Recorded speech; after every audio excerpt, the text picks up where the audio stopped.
Hey folks, how's it going? Hopefully you can hear me. I'm here in the Blue Mountain Range of Northeast Oregon, and we're just kind of having a chill hangout day by the river. It's late summer here, almost September, which means basically summer is over. It's fall now, got a hoodie on. And I was just wandering about and I came across somebody that I don't see where I'm at super often. So I thought I would introduce you to her. Um, this is peppermint.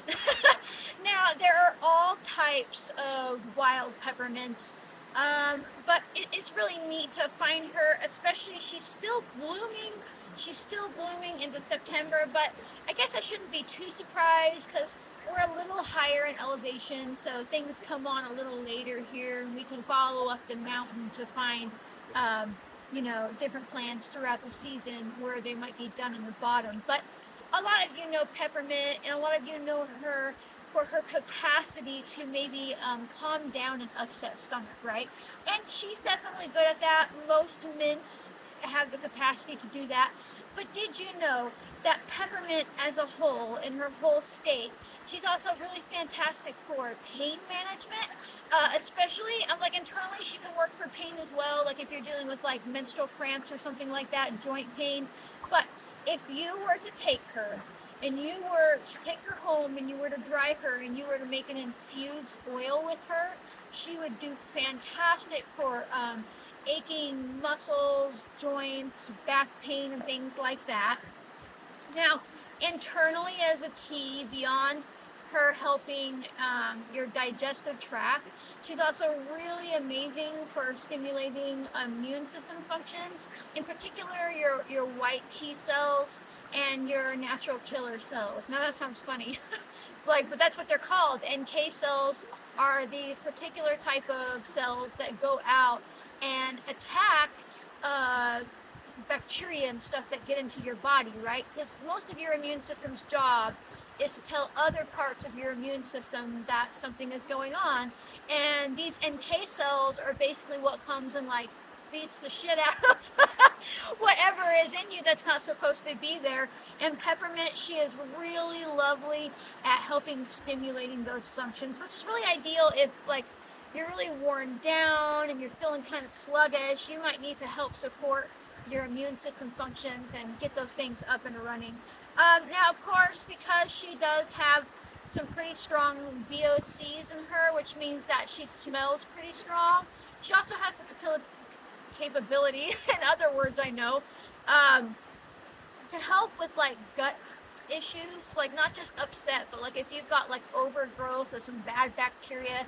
Now, they can't differentiate between good and bad, but typically the bad bacteria, like something that might cause SIBO, is more readily affected by the VOCs than good bacteria, and I believe that's because humans have been consuming these herbs for, a millennia, and the good bacteria become basically immune to it, right? They're used to it, but the bad bacteria isn't in there all the time, and she hasn't built a relationship with things like peppermint. And so they're more impacted. Now, I'll have him get close here because mints are easy to identify. I knew that she was a mint before I even got super close because of this square stem right here. Look at that. And you can roll it between your fingers.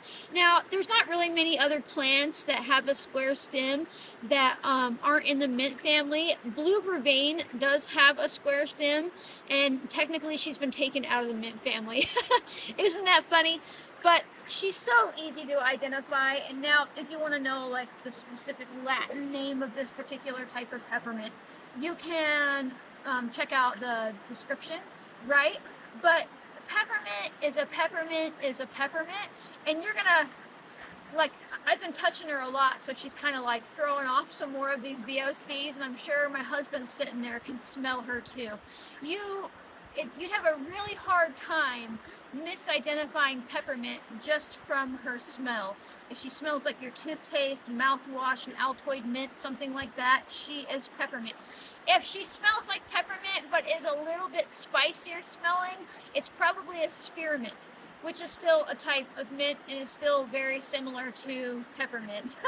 So this is Peppermint, and it was really cool to find her up here. And yeah, I don't see a lot of her around. We usually get horse mint and stuff like that. And so it was really cool to come across her, and I thought that you should meet her. So if you like my random videos talking about peppermint, maybe it's you can barely hear me, all this kind of stuff, make sure to like, comment, subscribe, turn on notifications, and share. Sharing is really important because people need to know that they are smart enough, just like you, to get out here and learn about these plants, to be curious, even if you didn't know what she was. And you're like, I think she's some sort of mint, and I think she smells like peppermint, but I'm not sure.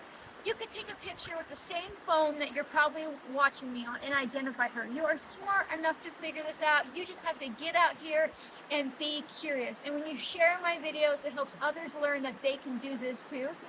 If you're watching me on Instagram, come find me on YouTube. If you're watching me on YouTube, come find me on Instagram. I share all kinds of information back and forth.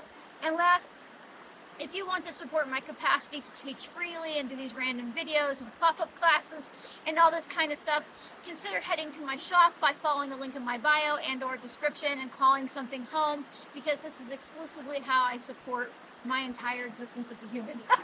And it means the world to me, and it allows me to continue to teach freely.